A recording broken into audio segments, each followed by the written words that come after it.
जी बिस्मिल्लाहिर्रहमानिर्रहीम, अस्सलाम वालेकुम रहमतुल्लाहि व बरकात। प्रोग्राम सियासी शऊर के साथ आपका मेज़बान कैसर हारून एडवोकेट आपकी खिदमत में हाज़िर।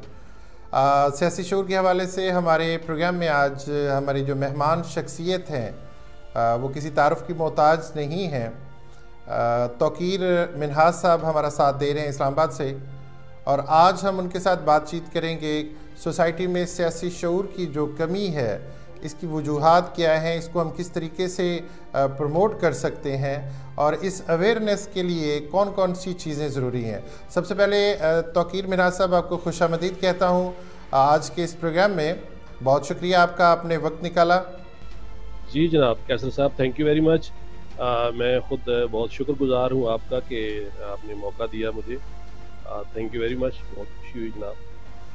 अच्छा तौकीर साहब, ये बताइएगा कि सियासी शऊर की कमी किसी भी मुआशरे पर किस हद तक असरअंदाज हो सकती है? जी सर, देखें ये थोड़ा सा हमें इन चीज़ों को बीइंग पॉलिटिकल साइंस के स्टूडेंट होने के हवाले से एक चीज़ जो हमें समझनी है जो मुख्तलिफ के अंदर उसका मयार जो है वो मुख्तलिफ होता है, और ये बेसिकली जुड़ा होता है बेसिकली हिस्ट्री से। हमें देखना ये है कि सियासी शऊर के हवाले से हमारी तारीख जो है वो कितनी है, कितनी रिच है। तो वो बदकिस्मती से हमारी सियासी शऊर के हवाले से तारीख जो है वो बड़ी मुख्तसर सी है। तो इसमें हमें अभी बहुत कुछ करना है। हमारा सफ़र जो है वो काफ़ी बाकी कौमों की निस्बत, जिनसे हम कंपेयर करते हैं यूरोप की निस्बत या दीगर अक़वाम की निस्बत, तो हमारी हिस्ट्री जो बड़ी मुख्तसर है। हाँ, ये है कि हमारी सिमत जो है वो दुरुस्त होनी चाहिए। इसमें जो तरक्की है या जिस सफ़र तेज़ी के साथ हम सफ़र कर रहे हैं उसके बारे में हम बातचीत कर सकते हैं। उसको कैसे हम तेज़ कर सकते हैं, वो क्या वजूहात हैं कि जो हमारे आड़े आ रही हैं, इस पर ज़रूर बात होनी चाहिए। लेकिन इस पर मायूसी नहीं होनी चाहिए कि हमारे यहाँ सियासी शऊर की कमी बहुत पीछे रह गए हैं। मैं हमेशा ये कहता हूँ कि ये साफ ज़रा एक इर्तिकाई अमल है और हमें ये आगे बढ़ते रहना है। इसमें सरकारी सतह पे या हमारी जो भी वो मुक़्तदर हलके हैं, उन्होंने कभी सियासी शऊर को उजागर करने के लिए कोई कोशिश नहीं की। तो क्या ये एक सोचा समझा प्रोग्राम होता है या फिर इस चीज़ को कभी तवज्जो किसी ने दिलाई नहीं? क्या वजूहात हैं जिसकी वजह से सोसाइटी में इस एक अहम जो बहुत इम्पॉर्टेंट इशू है, इस पे आज तक किसी ने कोई काम नहीं किया? जी सर, ये बड़ा अहम सवाल है। देखिए बेसिकली जो सियासी शऊर का बहाव है ना, वो दो लेवल पे होता है। एक तो वो इर्तिकाई अमल है सोसाइटी का या माशरों का, जो वो with the passage of time आगे बढ़ते हैं। क्योंकि आपने देखा होगा इंसानियत जो है डे वन से, जब इंसान ये एक पॉलिटिकल सिस्टम के अंदर आया या इंसानी ज़िंदगी शुरू हुई, तो उसके बाद से कबीले कबीले से रियासतें, स्टेट्स बनी, और फिर ये जदीद स्टेट्स का कंसेप्ट जो है हमारे सामने आज मौजूद है। तो एक इर्तिकाई अमल तो जारी है, ये हर सोसाइटी में हर वक्त जारी रहता है। ठीक है जी। हमारी सोसाइटी भी उसी इर्तिकाई अमल से गुजर रही है। और एक तो वो बहाव है जो एक इर्तिकाई अमल with the passage of time, उसको रोका नहीं जा सकता, वो आगे बढ़ता रहता है। जैसे यूं समझ लें आप, जैसे काउंटिंग है कि 1 2 3 4, इसी परसेंटेज से वो सोसाइटी अपने सियासी शऊर के हवाले से आगे बढ़ती है। अब अगर तो उस किसी माशरे को अच्छे लीडरान मिल जाते हैं, किसी को अच्छी लीडरशिप मिल जाती है, तो वो इस सियासी शऊर को मल्टीप्लाई कर सकती है, जिसको हम कहते हैं मल्टीप्लाई 2, मल्टीप्लाई 3, मल्टीप्लाई 4। तो ये अच्छे माशरों की निशानी होती है, मजबूत माशरों की निशानी होती है, खुशकिस्मती होती है कि कुछ माशरों को इस तरह की लीडरशिप मिल जाती है। तो आपके सवाल को लेते हुए ये हमारी बदकिस्मती है कि हमें उस तरह की लीडरशिप उस लेवल की नहीं मिली, या हमारे यहाँ जो सियासी लीडरशिप होती है उनका सियासी शऊर को, जिसको आप कह सकते हैं कंट्रोल्ड सियासी शऊर, उनके बेनिफिट्स में होता है। और फिर हमारे यहाँ एस्टेब्लिशमेंट के मसाइल भी रहे, वो भी एक मखसूस सिमत की तरफ जो सियासी शऊर को रखना और कंट्रोल्ड सियासी शऊर जो है उनको भी सूट करता था, जिसकी वजह से फिर हम डेफिनेटली आज सूरत हाल आपके सामने है। सियासी शऊर के हवाले से कोई तसल्ली बख्श सूरत हाल नहीं है हमारी। जी बिल्कुल। देखना यह है कि जो कंट्रोल्ड सियासी शऊर जिसकी हम बात कर रहे हैं कि जो पॉलिटिकल अवेयरनेस को कंट्रोल किया जाता है, वो मुक़्तदर हल्के जो इसको कंट्रोल करके चला रहे हैं, ऑब्वियसली उनकी कुछ अपनी पसंद नापसंद या उनके अपने मफादात होते हैं इन चीज़ों से वाबस्ता। लेकिन बहसीयत मजमूई अगर बहसीयत कौम हम देखें तो हमारी कौम के अंदर जो हमें लेके चलने वाले लोग हैं, जो पढ़े लिखे अफराद हैं, जो पॉलिटिक्स से दूर भी हैं, वो लोग भी अपना रोल प्ले नहीं करते। अब देखा जाए, अब अगर हम इस्टेब्लिशमेंट की बात करें, अब हम पॉलिटिकल पार्टीज़ की लीडरशिप की बात करें, तो वो तो कंट्रोल्ड एक प्रोसीजर के मुताबिक सियासी शऊर को जो है वो चला सकते हैं। लेकिन जो पब्लिक अवेयरनेस है, वो पब्लिक में से जो लोग अच्छे हैं, जो पर्सनैलिटीज़ इल्म से वाकफियत रखती हैं, जो अदबी लोग हैं, जो लोग जो हमारा सिस्टम है उसको चलाने के लिए कोशिश भी करते हैं या ये चला सकते हैं, उन हलकों में भी इस चीज़ की कमी महसूस हुई है। आप इस बारे क्या कहते हैं? जी बिल्कुल, आपने दुरुस्त समत में इशारा किया है। अगर हम इस फील्ड को देखें ना, जो एक अवामी सतह के ऊपर सियासी शऊर के हवाले से आप बात कर रहे हैं, तो ये बदकिस्मती है पाकिस्तान के अंदर कि जो पढ़ा लिखा तबका है, जो बाशऊर तबका है, तो वाइट कॉलर तबका है, वो सियासत की तरफ नहीं आया। ये हमारा नो डाउट एक अलमिया है और उसकी कुछ वजूहात है। देखिए, सियासत जो है हमारे माशरे के अंदर कुछ लोगों को सूट करती थी जो इसके बेनिफिशरी थे, ठीक है। ऐसे लोग जिनकी तरफ आप इशारा कर रहे हैं, जिनकी तरफ मैं बात कर रहा हूँ, ये मुखलस लोग होते हैं, सोसाइटी के साथ पढ़े लिखे हैं, प्रोफेसर्स हैं, बैंकर्स हैं और आम रोज़मर्रा ज़िंदगी गुजरे लोग हैं जो पढ़े लिखे हैं और जिनकी जिम्मेदारी बनती थी कि वो सियासी शऊर को या इस हवाले से बातचीत को, लेकिन बाई चांस बदकिस्मती के साथ सियासत के साथ कुछ इस तरह के टैबूज जोड़ दिए गए कि जिसकी वजह से वो लोग सियासत में आना पसंद नहीं करते हैं या सियासी गुफ्तगू को पसंद नहीं करते हैं, ठीक है। जिसकी वजह से जो एक जनरल सियासी शऊर है हमारी सोसाइटी के अंदर, वो भी उस तरह से तरक्की नहीं कर पाया। या आम जो बैठक के मामलात होते हैं जिनको आप बात कर रहे हैं ना, जिसको हम बैठक की गुफ्तगू कहेंगे, आम रोजमर्रा की गुफ्तगू में सियासत को आना चाहिए था, जो नहीं आई बदकिस्मती के साथ। क्योंकि इसको आप भी और हम भी एज ग्रुप से ताल्लुक रखते हैं। अगर आप बैक में चला जाएं तो हमारे जो बुजुर्ग भी हुआ करते थे लाइकवाइज, तो वो कोई ख़ास पसंद नहीं करते थे, बल्कि इसको एकेडमिक जो हमारी एजुकेशन थे उसका हिस्सा नहीं समझते थे, बल्कि उससे दूर ही रहने को कहा जाता था या अच्छा समझा जाता था। तो ये बदकिस्मती है हमारी कि हम सियासत को जो है वो अपनी रोज़मर्रा की ज़िंदगियों में नहीं ला सके, एक आम आदमी की रोज़मर्रा की ज़िंदगी में नहीं ला सके। जी जी। अच्छा, इसमें तौकीर साहब एक बात जो कि अब हम देखते हैं वो एक बचपन से जैसे आप फरमा रहे हैं कि हमारे बुज़ुर्ग भी इसको पसंद नहीं करते थे, हमारे जो मजहबी हलके हैं वो भी इससे दूर रहते हैं। अब अगर मौजूदा दौर में आप देखें तो बहुत कम ऐसी मजहबी जमातें हैं जो सियासत में हैं और ज़्यादातर जो मजहबी हलके हैं वो सियासत को एक गलत चीज़ तस्वुर करते हैं। अब अगर देखा जाए, हमारा दीन इस्लाम जो है वो भी हमें सियासत से दूर रहने की तलकीन नहीं करता। जिस तरह वो एक शेर है कि जुदा हो दीन सियासत से तो रह जाती है चंगेज़ी। अब इससे के मिस्दाक अगर हम बात करें तो सियासत कहीं भी हमें मना नहीं है, ना तो मजहबी तौर पे, ना सियासी और समाजी तौर पे। लेकिन हमने ये खुद से हमने एक बॉर्डर लाइन लगाई हुई है अपने आप को, अपने बच्चों को, अपने चाहने वालों को या जिनसे हम प्यार करते हैं, हम उन सब लोगों को इस चीज़ से दूर रखते हैं। तो ये एक हमारा खुद से किया हुआ फैसला है। अब इसमें मैं ये कहूँगा कि इसमें बेहतरी किस अंदाज से हो सकती है, मतलब आपकी नज़र में कौन से ऐसे स्टेप्स हैं जो लेने के बाद ये वो कम्युनिटी जो जिसको हम कह सकते हैं कि जो खालिस लोग हैं, जो पढ़े लिखे लोग हैं, जो इन चीज़ों को जानते हैं, समझते हैं, इसकी वैल्यू को समझते हैं, वो लोग कब इस मैदान में आएंगे? जी, ये आपने बड़ा जो है को कहते हैं बड़ा वैलिड पॉइंट उठाया और बड़ी दुरुस्त सिमत में इशारा किया। सियासत और मज़हब का जो जोड़ है या मजहबी हलकों के सियासत के बारे में जो नज़रियात हैं।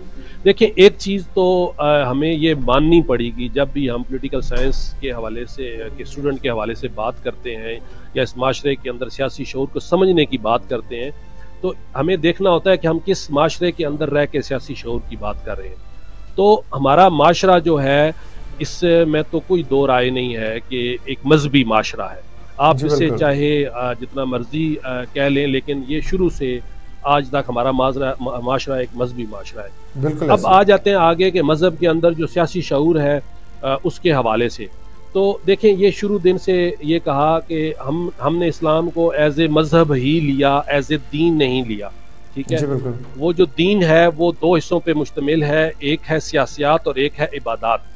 ठीक है, अब ये बदकिस्मती है कि इबादात के हवाले से तो हमारे दीन ने बहुत तरक्की की और इसके ऊपर बहुत सा काम हुआ, बहुत से, और ये सिर्फ ये हमारे माशरे के अंदर नहीं बल्कि ओवरऑल इस्लाम के हवाले से मेरी ज़ाती राय ये है कि इबादात वाले पोर्शन के ऊपर बहुत काम हुआ, क़यास हुए, इज्तिमा हुआ। लेकिन ये जो सियासत का मौजू था, ये शुरू दिन से तिश्ना रहा। जो माजी के मतलब खिलाफत से लेके अब तक के जो सियासी हुक्मरान थे, उनको क्योंकि ये सूट नहीं करता, क्योंकि इस्लाम देखे मेरिट की बात करता है। इस्लाम जो है वो जिसको आप कहते हैं मलूकियत की बात नहीं करता। ठीक है, जबकि जितना हमारा एक इस्लामिक दौर गुजरा है खिलाफतों का, वो मलूकियत का दौर था, जिसके ऊपर मौलाना मौदूदी साहब ने भी बहुत कुछ लिखा और दूसरे जो हमारे मजहबी उलमाए कराम हैं उन्होंने भी लिखा। तो ये मलूकियत उनको सूट करती थी, क्योंकि वो नहीं चाहते थे कि इस्लामी नजरियात जो हैं वो सियासत के अंदर आए। सेम गोज टू जब यहाँ पर अब हम इस पाकिस्तानी माशरे की बात करते हैं, तो बदकिस्मती से ये एक तवील मुद्दत तक ये एक तासुर कायम रहा कि जी मजहब का सियासत के साथ कोई ताल्लुक नहीं। ठीक है, तो इसको आप देख भी सकते हैं, हमारी कुछ अभी भी मजहबी जमातें हैं जो प्योर मजहबी बुनियादों पे काम करती हैं और वो सियासत की तरफ बल्कि उनके लॉज के मुताबिक जो है वो सियासत में आना मुनासिब नहीं है, ना उस तरफ आती हैं। ठीक है, तो ये एक तिश्नगी है मजहब के हवाले से। फिर बहुत से लोग हैं जो मजहबी दिमाग हैं, जो उनकी चीज़ों को लेते हैं, फॉलो करते हैं, उनकी बहुत बड़ी फॉलोइंग है, जिसकी वजह से वो सियासत से दूर भी रहते हैं और सियासत को वो बहुत से अच्छे दिमाग या वो एक वोट बैंक चाहिए होता है जो सियासत की ड्राइविंग फोर्स होती है, ठीक है, वो नहीं मिल पाता। तो ये तो हमारे वो मसाइल हैं। बाकी जहाँ तक हल की बात है, मैं बड़ा पुरुमीद हूँ और जो इस वक्त एक सोशल मीडिया का ये दौर चल रहा है, इसमें काफ़ी सारा काम जो है वो पिछले 10 साल के दौरान है।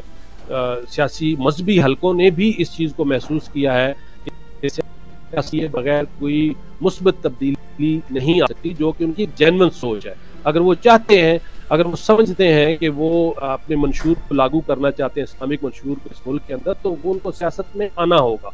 बहुत सी मजहबी जमातें हैं जो सियासत में आई भी हैं और ये रुझान डेफिनेटली मजीद भी हो रहा है और ये अच्छी बात है। उनको आना चाहिए, आवाम के सामने अपना एक सियासी मंशूर पेश करना चाहिए, चाहे वो जो भी उनके पास वो समझते हैं कि मजहब जो है हल है। तो इससे फिरकावारियत में कमी आती है, इससे और बहुत से जो पसंदाना रुझानात हैं उसमें कमी आती है और मुल्कों को जदीद जो सियासी रुझानात हैं उनको सब मदद मिलती है। तो बिल्कुल ये भी चाहिए और ये एक बहुत गहरी छाप है हमारे माशरे के ऊपर मजहब की। हम इन हल्कों को जब तक हम इनको सियासत की मेन स्ट्रीम में नहीं लेके आते, तो जो आप पहली बात कर रहे थे कि हमारे माशरे के अंदर सियासी शऊर जो है उसकी कमी है, तो हम उस वक्त तक कामयाब नहीं हो सकते। तो ये एफर्ट्स हमें बासियत माशरा हम सबको करनी है, हुकूमतों को भी करनी है और मीडिया जैसे आप जैसे दोस्त बैठे हुए हैं इनको भी करनी है कि इन मजहबी रुझानात रखने वाले लोगों को भी जो है वो इस मेन स्ट्रीम में लाया जाए, इन अच्छा इजाफा होगा। जी, तो तकीर साहब मैं ये पूछ रहा था कि ये जो सियासी पंडित हैं, ये जो सियासी लोग हैं जो बराजमान हैं हमारी हुकूमतों के ऊपर और टर्न बाय टर्न अपने अपने मकासद पूरे होने के बाद दूसरी पार्टी जो है वो आ जाती है, फिर वो अपने अहदाफ जो है वो मुकम्मल होने के बाद तशरीफ़ ले जाते हैं और फिर दूसरी पार्टी को मौका दिया जाता है और एक सोचे समझे प्रोग्राम के तहत हमारी जो कम्युनिटी है, जो पाकिस्तानी कौम है, उसके ऊपर ये सियासी लोग मुसल्लत हो रहे हैं। अब सियासी शऊर में जो कमी है वो सबसे बड़ा बेनिफिट इन लोगों को जाता है। तो फिर इन लोगों से कैसे जान छुड़ाई जाए, या फिर इन लोगों के साथ कैसे नबर्द आजमा होकर हम सियासी शऊर की आगाही की जो मुहिम है उसको तेज कर सकते हैं? जी कैसर साहब, इसमें जो है ना एक बात समझने वाली है हम सब के लिए, जो पॉलिटिकल वर्कर भी हैं, जो बहैसियत अवाम पाकिस्तानी अवाम है। देखिए, ये पूरी दुनिया में होता है और पाकिस्तान के अंदर भी यही हो रहा है कि दो किस्म की क्लासिफिकेशन होती है सोसाइटी के अंदर। दो किस्म के तबके हैं सोसाइटी के अंदर।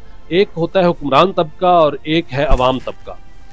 और ये हुक्मरान तबका चाहे ये किसी भी जमात का हो, ठीक है, तो इस ने हमेशा अपने बेनिफिट्स को, अपनी जो इनकी रिक्वायरमेंट है, जो अपने इनके बेनिफिट्स हैं, उनके लिए काम करना होता है। ठीक है, वो हुकूमत चाहे जिसकी भी आए, किसी भी सियासी जमात की आए, उसके अंदर जो प्रिविलेज तबका होता है उसको जो सूट करता है, वो अगर वो सियासी शऊर की कमी सूट करती है तो वो यही कोशिश करेंगे कंट्रोल्ड सियासी शऊर रहे। दूसरी जमात आ जाएगी, वहां भी जो जमात चेंज होगी लेकिन वो प्रिविलेज तबका जो है वही बैठा हुआ है ऊपर, उनकी पॉलिसीज चेंज नहीं। ठीक हो गया। अब प्रॉब्लम जो आपका सवाल है कि इसका हल क्या है, इसका हल सिर्फ ये है कि अवाम ये समझे कि हमने बाशऊर होना है। सियासी शऊर अवाम के एंड पे आएगा तो ये तब्दीली आएगी। अगर हम ये आस लगा के बैठे हुए हैं कि ये ताकतवर तबका अपने इख्तियारात छोड़ेगा, अपनी सृष्ट छोड़ेगा, तो ये पॉसिबल नहीं है। ताकत की एक अपनी साइंस होती है, उसके अंदर उस प्रिविलेज तबके में कल आप जाएंगे, मैं जाऊंगा, हर बंदा अपनी ताकत को सस्टेन रखना चाहता है। और ये जो सियासी पंडित हैं ये अपनी ताकत को सस्टेन रखेंगे, हर हाल में मेंटेन करेंगे, उसके लिए हम कंट्रोल्ड शऊर इनको सूट करता है, तो वो ये करेंगे। सिर्फ और सिर्फ समझने की जरूरत है अवाम के एंड के ऊपर, जिसमें मीडिया में दोस्त बैठे हुए हैं। बाकी जिस तरह हमने पहले बात की कि सोसाइटी के जो पढ़े लिखे बच्चे हैं, जिस तरह घर के अंदर भी होता है ना, एक भाई पढ़ा लिखा हो जाता है तो उसके ऊपर जिम्मेदारी आती है कि वो कम पढ़े लिखे भाइयों को फीड भी करता है, उनको समझाता भी है, उनके मसले भी हल करता है। तो ये जो सोसाइटी के पढ़े लिखे बच्चे हैं, चाहे वो वकला हैं, चाहे वो इंजीनियर हैं, चाहे वो डॉक्टर्स हैं, और जिस सतह के ऊपर भी हैं, ये उनकी जिम्मेदारी बनती है कि सियासी शऊर को आम करें, एजुकेशन को, तालीम को आम करें।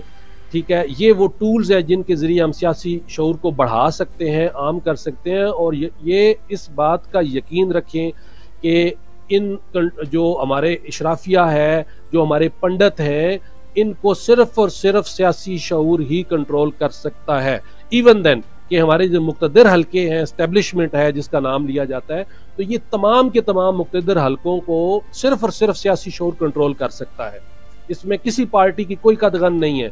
वोटर हर जगह हमारे पाकिस्तान के अंदर जो हालात चल रहे हैं, हर जगह जलील ही हो रहा है, चाहे किसी भी उसका है, अवाम की हैसियत के अंदर उसके हालात बहुत दिगरगू हैं। ठीक है, तो ये हम सबको समझना होगा, चाहे हमारी एफिलिएशन किसी भी सियासी जमात के साथ है, किसी भी सियासी जमात के साथ है, वो हम जमात के हिसाब से अलग-अलग हो सकते हैं, लेकिन वो जो मैंने पहले क्लासिफिकेशन की ना कि दो तबके हैं, एक ताकतवर तबका है, अशराफिया है, और एक अवाम है, हम उस क्लासिफिकेशन में एक ही खाने में फिट हुए हैं।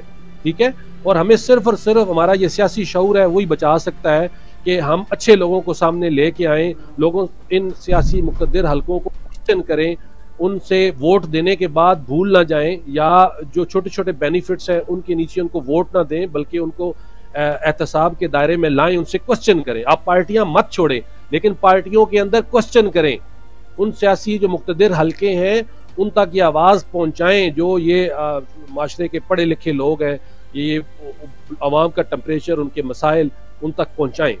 ठीक है, यही एक